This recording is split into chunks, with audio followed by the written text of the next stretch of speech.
En su último Ángelus, el Papa León XIV pronunció unas palabras que sorprendieron incluso a los católicos más atentos.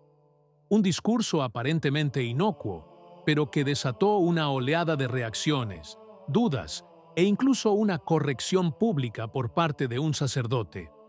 Quédense con nosotros hasta el final, porque se ha añadido otra pieza al rompecabezas de la dirección que está tomando la Iglesia. El inicio del pontificado de León XIV provocó de inmediato reacciones encontradas en el mundo católico, no tanto por sus primeras decisiones de gobierno, sino por el tono y el contenido de sus palabras sobre el tema de la salvación eterna. En apenas unos meses, el nuevo pontífice ha introducido un lenguaje que muchos fieles y teólogos describen como matizado, poético, pero también peligrosamente ambiguo. En su forma de hablar sobre el destino último del hombre, de hecho, surge una idea optimista que parece reducir la posibilidad de la condenación y casi disolver el concepto mismo de juicio. El Papa, citando a Benedicto XVI, habló de la eternidad como una inmersión en el océano del amor infinito de Dios, donde todo se cumple y nada se pierde. Palabras que, en apariencia, evocan la misericordia divina, pero que, a medida que se desarrollan, sugieren una visión en la que la salvación parece casi automática, independiente de la libre respuesta del hombre y del misterio de la gracia. Es precisamente aquí donde surge la inquietud. En la tradición católica, el Evangelio mismo advierte que muchos son llamados, pero pocos son elegidos. Y la Iglesia siempre ha enseñado que el infierno no es una amenaza teórica, sino una trágica realidad. Por lo tanto, cuando el pontífice hace declaraciones que parecen contradecir siglos de doctrina sobre el juicio y la necesidad de conversión, los fieles más atentos se preguntan si no estará cambiando la esencia de la fe bajo el velo de la atención pastoral. Algunos ven en este lenguaje un reflejo del pensamiento moderno que, en su intento de ser inclusivo, termina por eliminar todo significado de la responsabilidad moral y del sacrificio redentor de Cristo. Otros, más benevolentes, creen que León XIV simplemente quiere invocar la misericordia de Dios, pero que no mide la importancia de sus palabras. Lo cierto es que nunca, en tiempos recientes, un pontífice había cruzado tan a la ligera la línea que separa la esperanza cristiana de la certeza herética de la salvación universal. En este clima tenso y confuso, llega la carta de don Francisco José Vázquez Sasso, sacerdote de la diócesis de Orihuela, Alicante.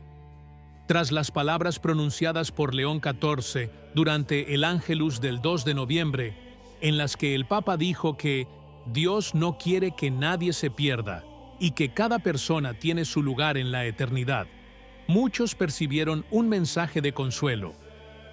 Don Vázquez Sasso, sin embargo, vio en ello un peligroso deslizamiento hacia la idea de que la condenación es solo un recuerdo teológico, no una posibilidad real. En su texto, publicado como carta abierta al Papa, el sacerdote no ataca, sino que argumenta. Recuerda que la Iglesia siempre ha distinguido entre el deseo de Dios de salvar a todos y el hecho de que no todos aceptan la gracia. Si nadie se pierde, escribe, la libertad humana es una palabra vacía y la redención se convierte en un rito sin sentido. En un tono respetuoso pero firme, afirma que la verdadera misericordia no niega la justicia y que eliminar la posibilidad del infierno significa privar a la cruz de su necesidad. Don Vázquez Sasso relata también que años antes ya había enviado un estudio sobre el tema a la Congregación para la Doctrina de la Fe, sin recibir respuesta, y explica que ahora habla por conciencia, porque permanecer en silencio equivaldría a traicionar la verdad. Se burla de la nueva retórica que reduce la eternidad a memoria o símbolo. ¿Qué gloria queda en un recuerdo que el tiempo desfigura?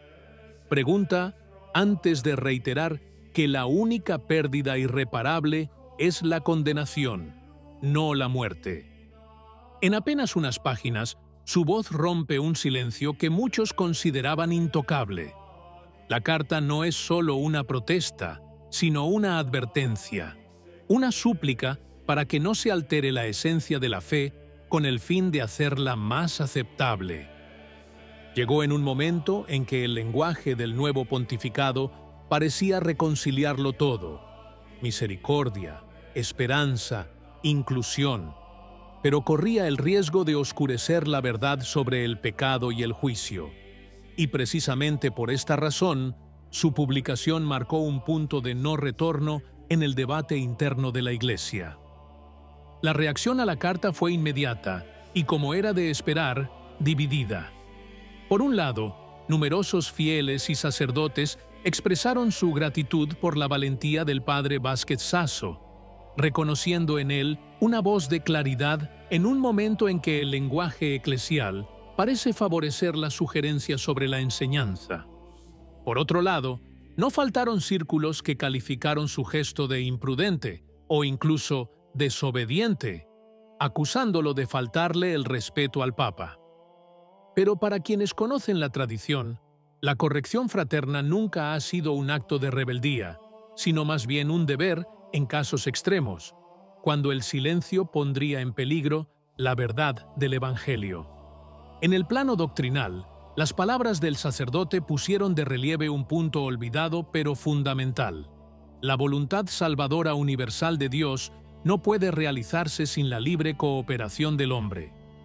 Dios quiere salvar a todos, pero no obliga a nadie. Este es el tremendo y maravilloso misterio de la libertad. Por lo tanto, afirmar que nadie está perdido no es un consuelo inocente.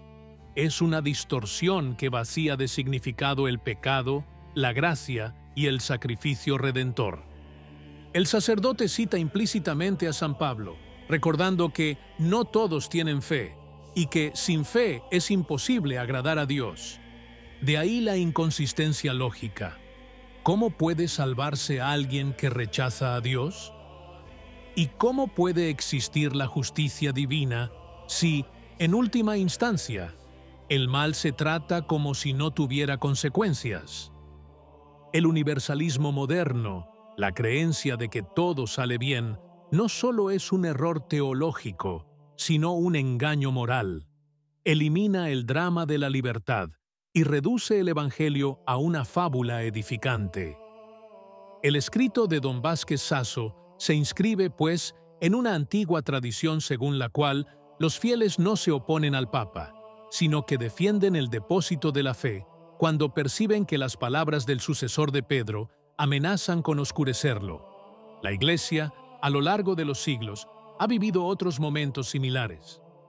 El mismo San Pablo reprendió públicamente a Pedro porque iba a ser condenado, como nos dicen las Escrituras, cuando este último había causado escándalo con su comportamiento ambiguo hacia los cristianos que provenían del judaísmo.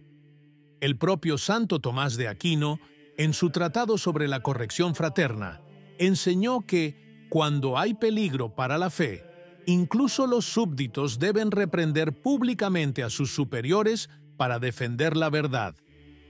Muchos comentaristas católicos, incluso los más moderados, han señalado que la carta de don Vázquez Sasso marca un límite moral. Muestra que todavía existe un límite más allá del cual la conciencia no puede permanecer en silencio. En la confusión doctrinal que impregna el catolicismo contemporáneo, su pluma se convierte en una especie de brújula que llama la atención sobre la realidad más olvidada y al mismo tiempo más concreta, el alma y su destino eterno. Es una llamada austera pero también esperanzadora, porque solo quienes reconocen la posibilidad de la perdición pueden comprender la grandeza de la salvación. ¿Qué te parece? Si te gustó el video, comenta amén. Que Dios te bendiga.